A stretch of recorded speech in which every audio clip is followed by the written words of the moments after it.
Goddag og velkommen til Bredesgaard, Danmarks McConnell-importør. I dag skal vi snakke om slagleklipper. Vi står over for sæsonen for at få klippet vores brækarealer og alt andet græsareal, vi har, og kanter rundt i marken. Så derfor synes jeg, at vi skal snakke lidt om slagleklipper i dag. Det her er vores mindste udgave, vi har. Det hedder en Magnum Euro. Det vil sige, det er den mindste model i vores serie af 3, vi har af almindelige slagklipper. Den her slagklipper, det er en 2,5 meter. Den fås i 2,3, 2,8 meter. Den her, den har 28 slagler i sig. Den har en bærerulle på 140 cm. Den kan justeres fra 30 mm til 80 mm i klippehøjde. Den her model er også frontbagmonteret, det vil sige lige nu der står den til at sidde bag på traktoren. Hiver du pløkken ud her. Sætter pløkken i der, flytter PTO-akslen om, så er vi frontmonteret.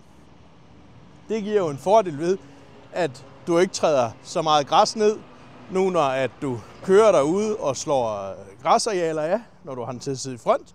Men hvis ikke du har front-PTO, jamen så sætter du den jo bare bag. Den her model bliver leveret med en kvalitets PTO-aksel fra Walterscheid. Den har glidekobling, den her model, så du ikke kan overbelaste den. Den er ikke åben bag til, det vil sige, når du har den til at sidde i front, så smider den ikke materiale op under traktoren og ødelægger traktoren. Den smider det til gengæld ned på jorden. Den er sideforskydelig, hydraulisk sideforskydelig. 400 mm kan den skydes til højre, når den sidder foran.